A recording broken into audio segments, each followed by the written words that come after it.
Hello friends, പുതിയൊരു വീഡിയോയിലേക്ക് സ്വാഗതം. അപ്പോൾ നമ്മൾ ഇന്ന് ഉണ്ടാക്കാൻ പോകുന്നത് വിളിമ്പി അച്ചാറാണ്. അതെങ്ങനെയാണ് തയ്യാറാക്കുന്നത് നോക്കാം. അതിലേക്ക് ആവശ്യമായ ഇഞ്ചി, വെളുത്തുള്ളി, പച്ചമുളക്, കറിവേപ്പില. ഇഞ്ചി ഒരു കഷ്ണം എടുത്തത്, പിന്നെ വെളുത്തുള്ളി ഒരു അല്ലിയാണ് എടുത്തത്, പിന്നെ 4 പച്ചമുളക്.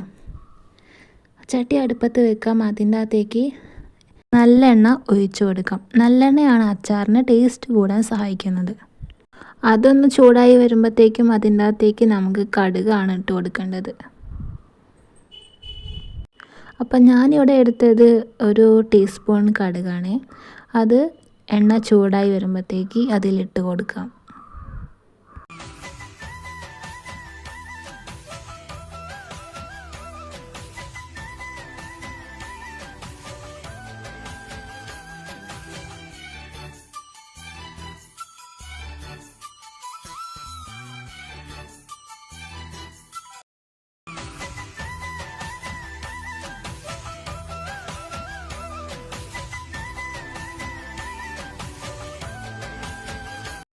കടുകെല്ലാം പൊട്ടി വരുമ്പോൾ മാറ്റി വെച്ച വെളുത്തുള്ളിയും ഇഞ്ചി, പച്ചമുളക്, കറിവേപ്പില എല്ലാം കൂടി അതിലിട്ടൊന്ന് വഴറ്റി കൊടുക്കാം.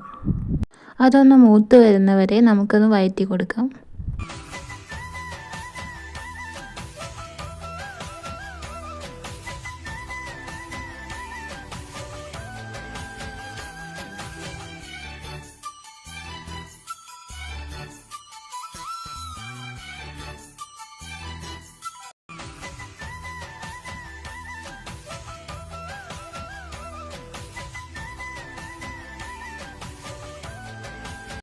അങ്ങനെ പച്ചമുളകും വെളുത്തുള്ളിയൊക്കെ മൂത്ത് വന്നിട്ടുണ്ട്.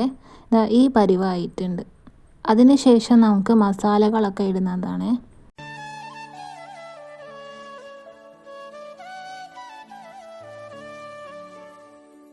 ആദ്യം തന്നെ ഞാൻ 2 ടീസ്പൂൺ മുളക് പൊടിയാണ് ഇട്ടത്. അതിന് ശേഷം കുറച്ച്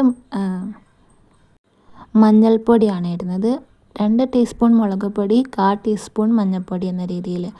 മഞ്ഞൾപ്പൊടി ഇടുന്നത് എന്തിനാണെന്ന് വെച്ചാൽ നമ്മുടെ അച്ചാർ പെട്ടെന്ന് തന്നെ കേടാവാതിരിക്കാൻ വേണ്ടിയിട്ടാണ് ഇടുന്നത്. എന്നിട്ട് 1 ടീസ്പൂൺ പൊടിയുപ്പാണ് ചേർക്കുന്നത്. അതിനുശേഷം അത് നല്ലോണം ഒന്ന് മിക്സ് ചെയ്തെടുക്കുക. മസാലകളൊക്കെ നല്ലോണം ഒന്ന് മിക്സ് ചെയ്തെടുക്കുക. എന്നിട്ട് അതിൻ്റെ പച്ചമണം മാറിയതിന് ശേഷം നമുക്ക് ഇരുമ്പിപ്പുളി ഇട്ട് കൊടുക്കാം കേട്ടോ. ഞാനത് പറിച്ച് കഴുകി വൃത്തിയാക്കി 2 ദിവസം മുമ്പേ ഉപ്പിട്ട് വെച്ചതാണ്. അതാണ് നല്ലപോലെ ചീഞ്ഞിരിക്കുന്നത്. ഇവിടെ കഷ്ണമൊന്നും മുറിച്ചിട്ടില്ല കേട്ടോ. ഞാൻ അങ്ങനെ തന്നെ ഉപ്പിട്ട് വെച്ചതാണ്. കാരണം കഷ്ണത്തിനേക്കാളും നല്ലത് ഇങ്ങനെയാണെന്ന് തോന്നി. എല്ലാ കഷ്ണവും നമുക്ക് മസാലയിൽ ഇട്ടിട്ട് ഒന്ന് വഴറ്റി കൊടുക്കാം. എന്നിട്ട് നല്ലോണം ഒന്ന് ഉടച്ച് കൊടുത്താൽ മതി. അപ്പോൾ നമുക്ക് എല്ലാ ഭാഗത്തും അതിൻ്റെ മസാല കിട്ടും. നമുക്ക് കഷ്ണം എടുക്കുന്നവർക്ക് അങ്ങനെയും ചെയ്യാം, അല്ലാത്തവർക്ക് ഇങ്ങനെയും ചെയ്യാം.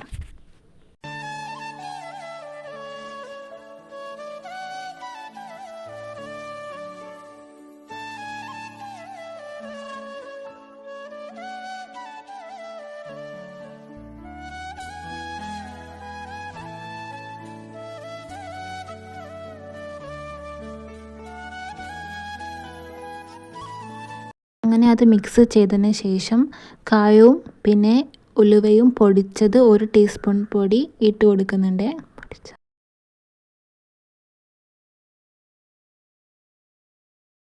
അച്ചാർ പുറത്ത് വെച്ച് സൂക്ഷിക്കുന്നത് കൊണ്ട് കേടാവാതിരിക്കാൻ വേണ്ടിയിട്ട് 2 സ്പൂൺ വിനാഗിരി ഒഴിച്ച് കൊടുക്കുന്നുണ്ട്. എന്നിട്ട് നമുക്കതൊന്ന് മിക്സ് ചെയ്ത് കൊടുക്കാം. പിന്നെ അതിലേക്ക് പ്രധാനപ്പെട്ട ഒരു സാധനമുണ്ട്, നമ്മുടെ ശർക്കര. അത് നമുക്കൊന്ന് ചെറിയൊരു ആണി എടുത്താൽ മതി, ഒരു മധുരത്തിന് വേണ്ടിയിട്ടാണ്. അങ്ങനെ ഞാനിതൊരു ചെറിയ കഷ്ണം ശർക്കരയാണ് എടുത്തത്. അത് ഇതിൻ്റെ അകത്തേക്ക് ചേർത്ത് കൊടുക്കുന്നുണ്ട്. ശർക്കര ഇടുമ്പോഴാണ് ശരിക്കും അതിനൊരു പ്രത്യേക ടേസ്റ്റ് തന്നെ വരുന്നത്. എന്നിട്ട് അത് നന്നായിട്ട് മിക്സ് ചെയ്ത് കൊടുക്കുന്നുണ്ട്.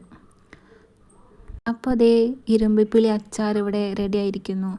നിങ്ങളുടെ നാട്ടിലേക്ക് എന്താ പറയാന്നറിയില്ല. ചില സ്ഥലത്തൊക്കെ ഇരുമ്പൻ പുളി, ഇരുമ്പിപ്പുളി, വിളിമ്പിപ്പുളി അങ്ങനെയൊക്കെ പറയുന്നത് കേൾക്കാം. ഇത് ഞങ്ങളുടെ വിളിമ്പിപ്പുളി അച്ചാർ ഇതാ ഇവിടെ തയ്യാറായി കഴിഞ്ഞു.